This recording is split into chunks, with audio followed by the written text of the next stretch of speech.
Sveiki, sveiki. Taigi atsisveikinę su Soldino mišku mes išvykome link Gdansko.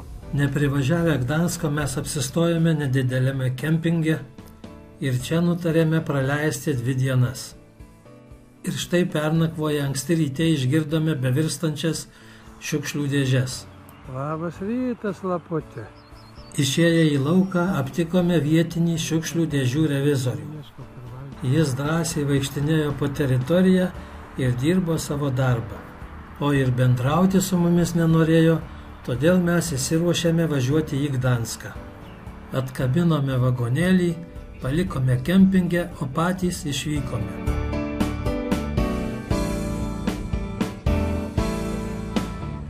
Važiuodami stabtelėjome prie Gdansko laivų statyklos, kurioje kažkada elektrikų dirbo Nobelio taikos premijos laureatas, vėliau tapęs Lenkijos prezidentu Lechas Valensa.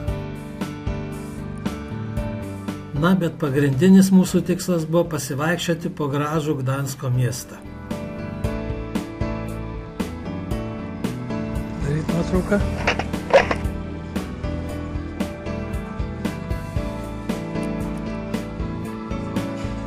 Ir štai mes artėjame prie turgaus. Turgus.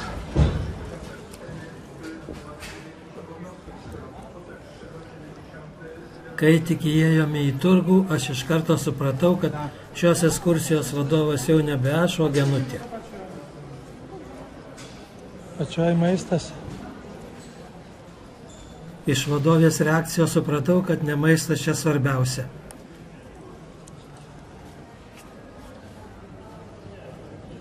Tiek jau to, gal grįždami užsuksime.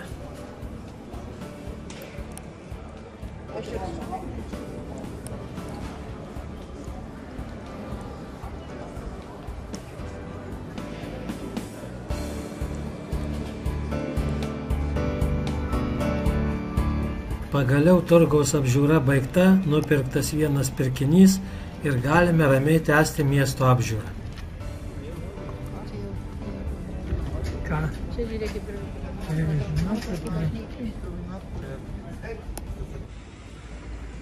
Šis miestas rašytiniuose šaltiniuose pirmiausiai buvo paminėtas 5 amžiuje.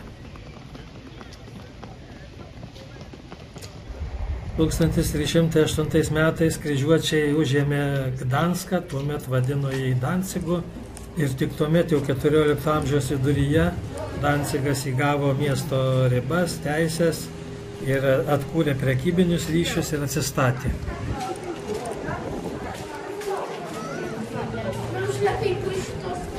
Na, o ir tarpukariu lietuviai Gdansko miestą vadino ne Gdansko, o Dancigu. Ir nors šis miestas po Pirmo pasaulinio karo priklausė Lenkijai, bet šiame mieste daugiausiai gyveno vokiečiai ir labai nedaug lenkų.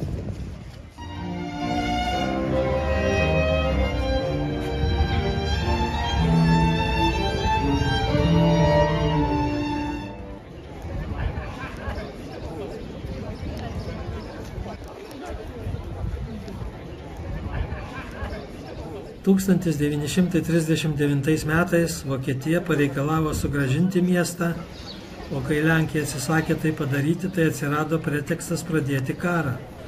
Ir tų pačių metų rugsėjo 1 dieną prasidėjo Gdansko bombardavimas. Tuomet bombardavimų daug nereikėjo, buvo subombarduotas paštas ir Vesterplatėje įsikūrusi Lenkų įgula. Nors Lenkai ir priešinosi, bet jau kitą dieną vokiečių kariuomenė užėmė miestą ir miestas buvo prijungtas prie Rytų Prūsijos.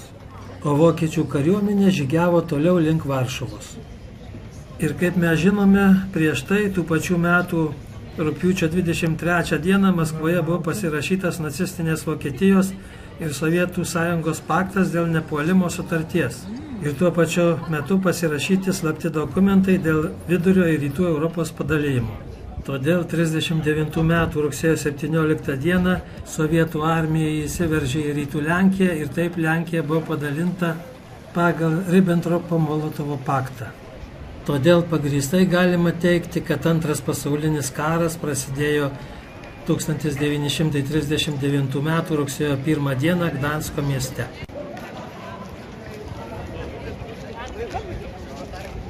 Šiuo metu Gdanskas yra įspūdingai gražus, žalias miestas su daugybė gražių senovinių pastatų. Ir dabar sunku įsivaizduoti, kad 1945 metais Raudonoji armija smarkiai subombardavo miestą ir buvo sunaikinta apie 80% miesto pastatų. Bet pokario laikotarpiu labai greitai miestą pradėta atstatinėti ir miesto gražinimo darbai vyksta iki šioliai.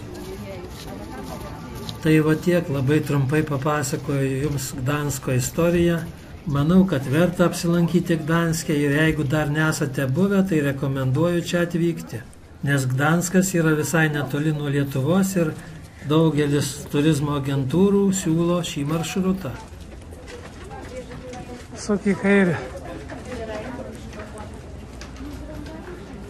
Tu turi nepasukti, tai? Jo. Tai išėjom į tą pačią vietą. Tai va, pusdienį pavaikščioję po Gdanską, vykstame atgal į kempingą, kur nakvosime dar vieną naktį, o vėliau važiuosime tolyn.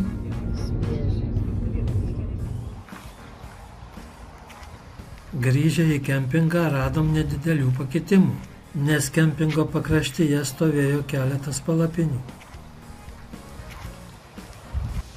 Nedidelis labai kempingas, bet patogus, ramus. Ten palapinėse miega skautai lenkų jaunimas, o čia mes, senimas. Važiuosime tolyn. Dar vieną naktį pernakvoję šiame kempinge išvykome į kitą objektą. Kviečiame vykti ir jūs kartu, bet jau kitoje serijoje. Iki.